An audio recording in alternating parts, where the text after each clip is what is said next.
Okay, guys.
Okay, so ito yung ating small but terrible na speaker.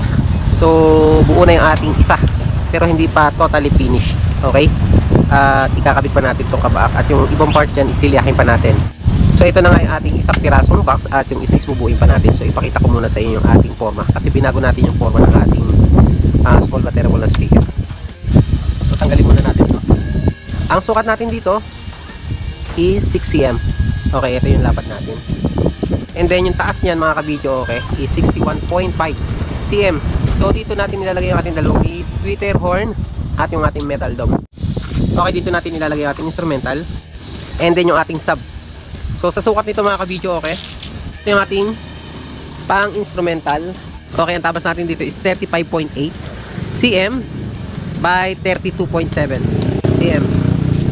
Okay, yan yung ating lagayan ng instrumental. And then naka degree dito ng konti, kung di ako nagkakamali is 10 degree dito. And then ito naman yung ating pang subwoofer.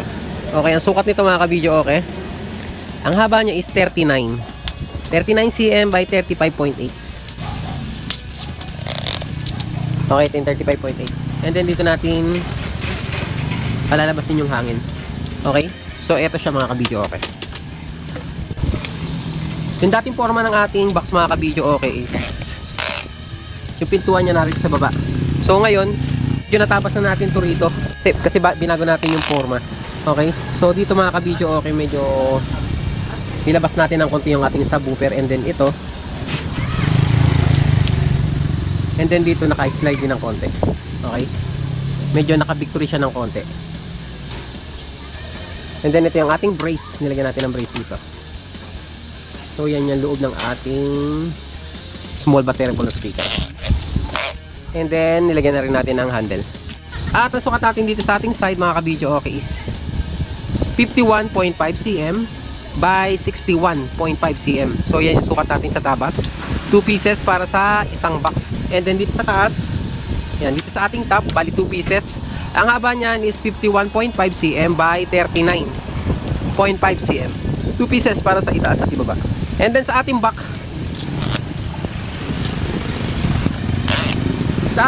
ang taas niyan mga ka-video, okay, is 61.5 cm by 35.8 cm. 1 piece para sa isang box. So buuin na natin.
Okay, so bago natin takpan mga ka-video, okay, bigay ko muna sa inyo yung ating mga gap.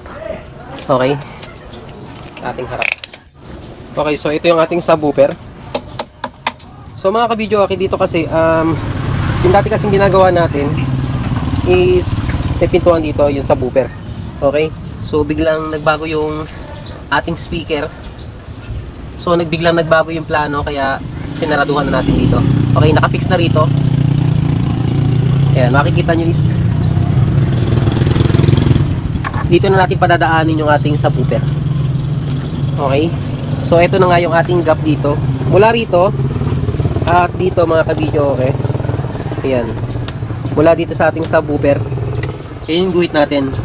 Okay, ang gap natin dyan is nasa 34 cm mula harap. And then dito naman, dito sa pinakakanto natin at dito sa tabas, ang sukat niyan is 8.5 cm. And then dito naman, ayan, dito at dito is 3.5 cm. Yan yung gap natin, 3.5. So yun na nga yung loob ng ating box. Okay, so ito yung ating instrumental. And then yung ating subwoofer. Nilagyan natin ng mga brace. Okay, saraduhan na natin.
Okay, so bugahan na natin mga ka-video. Okay, gamit natin yung ating pambuga, yung ating air hopper. And then may hinalo na tayo, and then may tinimpla na tayo na flexiband at semento. Okay, minix lang natin yung flexiband at semento, and then ito na siya. Okay, bugahan na natin.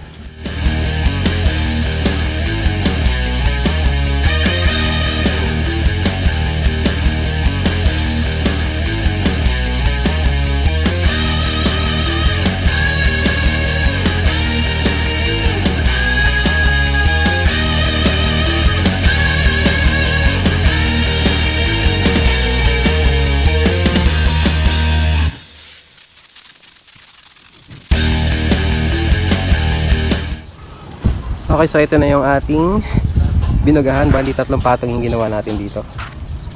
Ang ating amprak, ang ating 2 speaker box.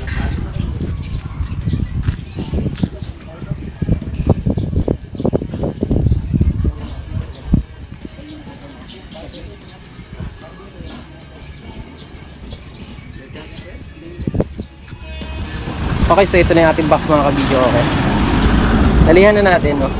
Ayan. So ito rin yung ating screen, nakabit na natin. Pipinturahan na lang natin. Okay, pinturang gamit natin enamel black, and then hinahaluan natin ng paint thinner. Okay, bugahan na natin.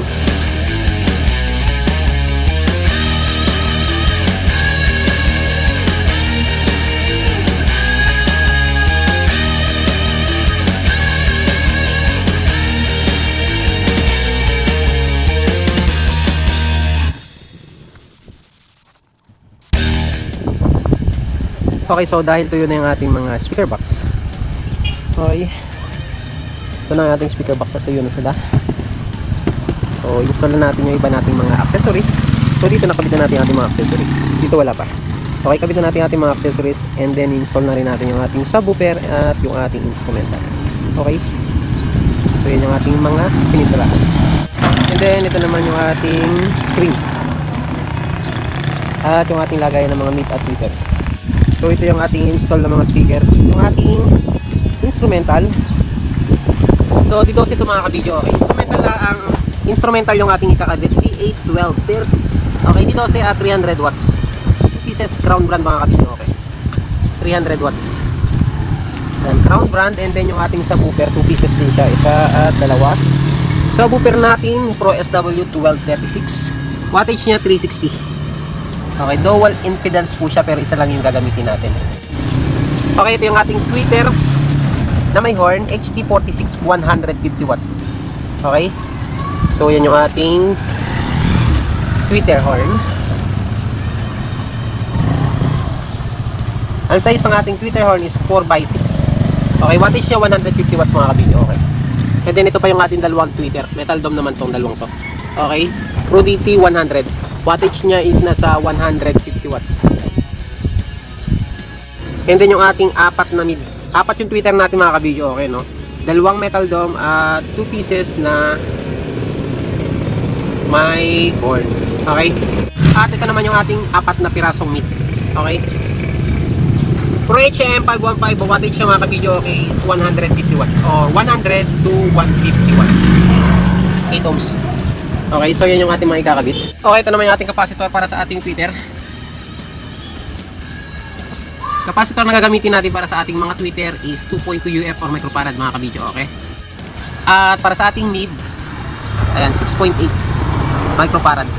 So connection natin dito, kagaya ng natin, series and parallel combination. Okay? Isang capacitor lang yung ating gagamitin para sa ating 2 tweeter at 2 mid. So install na natin.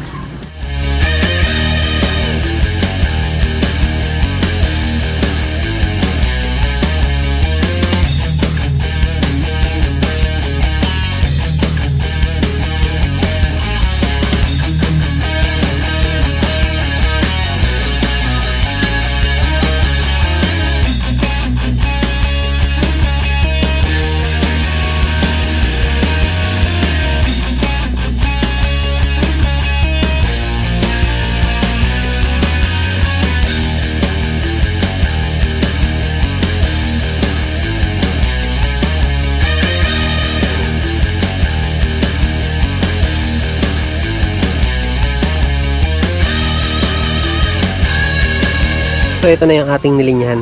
Okay, bali 2 tweeter, isang may horn, isang metal dome at 2 mid. Okay, ulitin lang natin. Ang connection natin dito sa 4 na to is series and parallel combination. Okay, isa-isahin natin mga kabidyo. Okay, dito sa ating 2 mid is siniris muna natin, and then dito sa ating tweeter ganun din. Series, and then after nating i-series silang dalawa, pinarallel natin. Okay? Kaya series and parallel combination.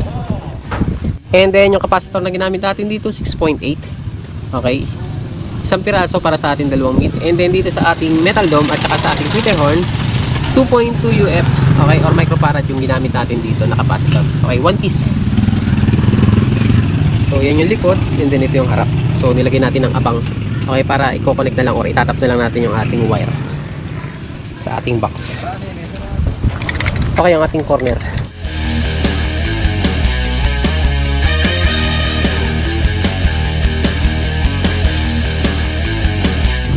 Okay, ito yung ating speak on mga kabidyo. Okay, ginamit natin yung terminal 1 and 2. Okay, yan.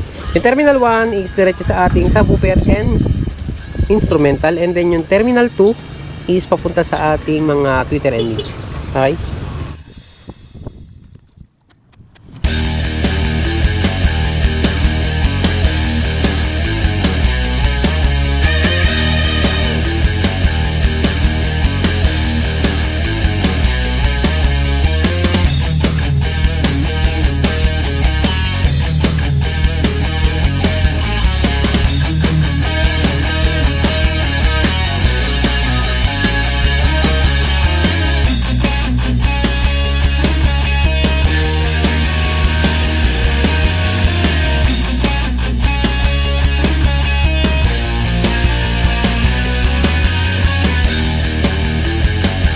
So yan mga ka-video, okay, yung ating connection dito sa dalawang speaker na sa ating dalawang speaker na D12 is parallel mga ka-video.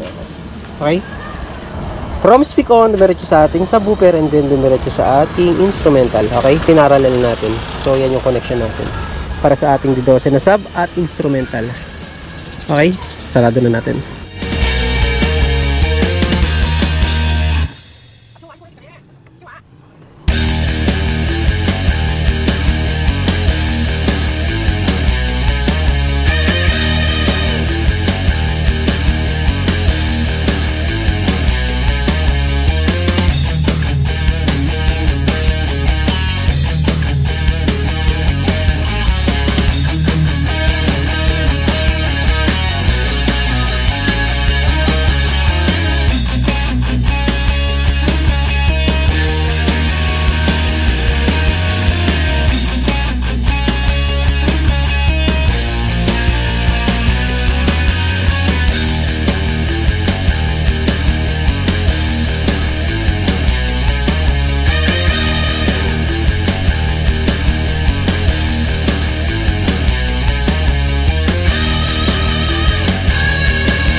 Okay, switch on natin.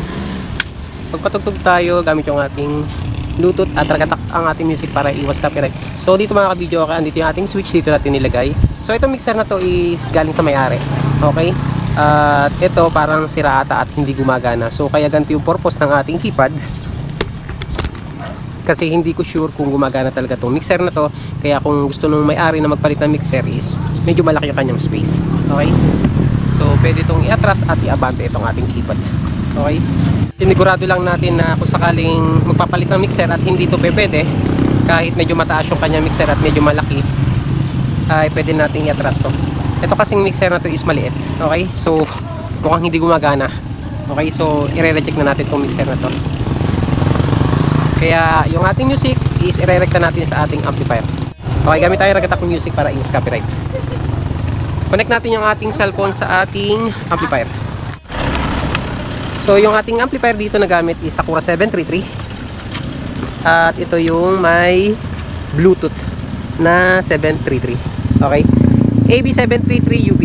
So connect natin yung ating Bluetooth.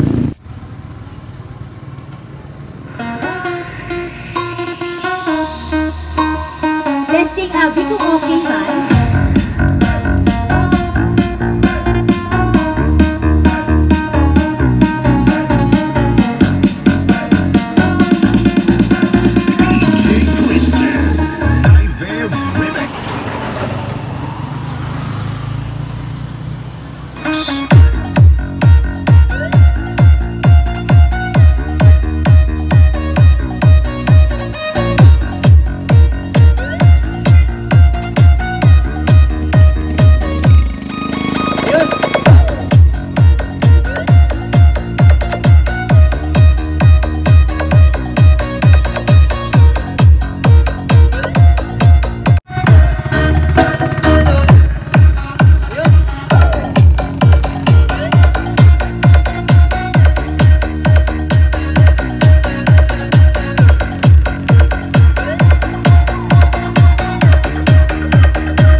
naman natin yung ating microphone at para matimpla na rin natin at para mabawasan na rin ng konti yung feedback ng ating microphone.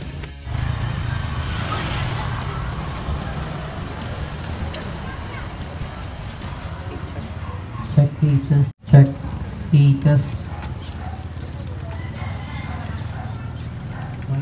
Check heaters, check heaters, check this heaters, check test, check he, check sound test, check test. Check, he, check,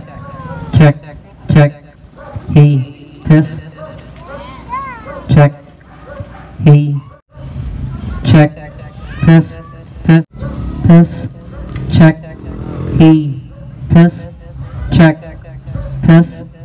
sound test, check, he, test, check, he, check, mic test. E test, check, mic 1 2 test, E check, test, check, E test, check, E check, test, E hello, check, E check test. So eto na nga at isa-isay natin yung kasama ng set na to. So dito mga kabidyo, okay, ulitin ko lang. So dito is may mixer, inalagyan na natin ng abang. Ayan. Okay, kasi yung mixer na dinala ni sir is medyo maliit siya. So hindi namin alam kung gumagana yung mixer na yon. Kaya itong lagayan ng ating keypad is pwede siyang iatras at iabante. Okay, so dahil nga hindi pala gumagana yung mixer nila, kaya baka bumili sila ng bago. So tayo na lang nag-adjust para kung sakaling medyo malaki yung kanilang mixer na ipapalit, is pwede dito sa ginawa natin. Okay, kaya ganyan yung forma ng ating keypad. Hindi siya nakapix mga kabidyo. Okay, natatanggal to at pwedeng iabante. Okay, and then yung ating switch, ayan, dito natin nila. So ayan yung ating keypad. And then ito yung ating player. Ang ating player Platinum Piano XLSD mga kabidyo. Okay, so yung ating keypad, yung supply niya is nanggaling dito sa ating player. Okay, and then yung ating amplifier na gamit ngayon is Sakura 733 UB. Okay, may Bluetooth na po siya mga kabidyo. Okay, yung amplifier na yan. And then yun yung ating timpla rito sa ating set dito. Sa ating speaker dito kasi, yung wattage ng ating instrumental, puro Crown brand siya mga kabidyo. Okay, yung ating instrumental dito, yung ating pambokal, ang wattage yan is 300. And then yung ating subwoofer sa ilalim, ang wattage niya is 360. Okay, ang connection natin sa dalawang yan is parallel. And then dito sa ating mga tweeter, dalawang mid. So sa ating metal dome, ang wattage yan is 150 watts. At dito sa ating tweeter na may horn is 150 watts din.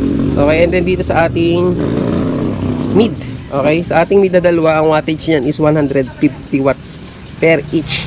Okay, so ang connection natin dito, ulitin natin, series and parallel combination para sa ating dalawang tweeter, dalawang mid. So gumamit tayo ng capacitor para sa ating mid na 6.8 at sa ating tweeter na 2.2 UF, okay, or microfarad.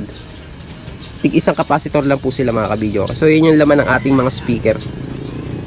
So dito sa ating likod, ito yung ating speak on. Ayan. Okay, open natin. So yun yung likod ng ating amplifier at player.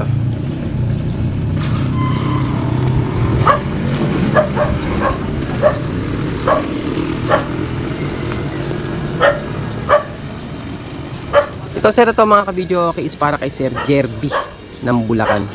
Okay, at ready for pick up na po siya. Sa mga magtatanong kung magkano yung set price natin dito kapag kasama yung TV, 24 inches. Ang bigay po natin dyan para sa ating total set price kapag may kasamang TV na 24 inches, at gagamitin nyo na lang, ang set price po natin is umaabot ng 45,000. Okay, so sa ating gulong mga kabidyo, okay, heavy duty yan mga kabidyo. Okay, ang size ng ating gulong is size 3. Okay, bali may lock yung ating gulong sa harap para hindi siya basta-basta gugulong o iikot. So yan yung harap natin. So yan ang nga mga ka-video okay, nakita nyo kung paano natin binuo itong ating small but terrible na video okay set. At para sa ating mga ka-video okay natin dyan, mga nagtatanong kung ano ang tunog ng ating speaker na small but terrible. So dito sa speaker na ginawa natin mga ka-video okay, solid po yung kanyang tapon ng sounds. Kasi yung kanyang mga speaker is nasa harap, kaya yung tapon or yung buga ng kanyang sound is solid na solid. Puro sa harap po yung kanyang tapon at hindi siya kalat. Kaya malinaw yung kanyang sound at malayo yung kanyang tapon ng sounds. At the same time, kung kayo nagpaparent ng video okay, lalong-lalo na kung mga medyo looban yung inyong pagdadala ng mga speaker o yung inyong mga video okay, hindi po kayo mahihirapan sa pagdi-deliver ng set na to. Kasi nga small siya pero yung sound niya is malakas. Kaya hindi kayo mapapaya sa mga magre-rent ng video okay sa inyo. At itong set na to mga ka-video okay is para kay Sir Jerby ng Bulacan. At maraming salamat sa tiwala ni Sir Jerby, sa kanyang tiwala sa atin, sa kanyang pagpapagawa ng video okay set na to. At sa mga magtatanong kung magkano yung set price dito mga ka-video okay, kung may kasama siyang TV, ang set price po natin dito is umabot ng 45,000. Kaya hanggang dito lang sana nakatulong ang video natin ngayong araw na to para sa ating mga ka-video okay natin dyan na gustong bumuo or gumawa ng video okay set na kagaya ng ginawa natin ngayong araw na to.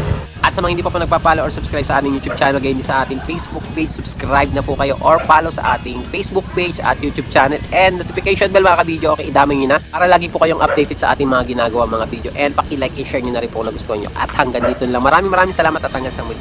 God bless.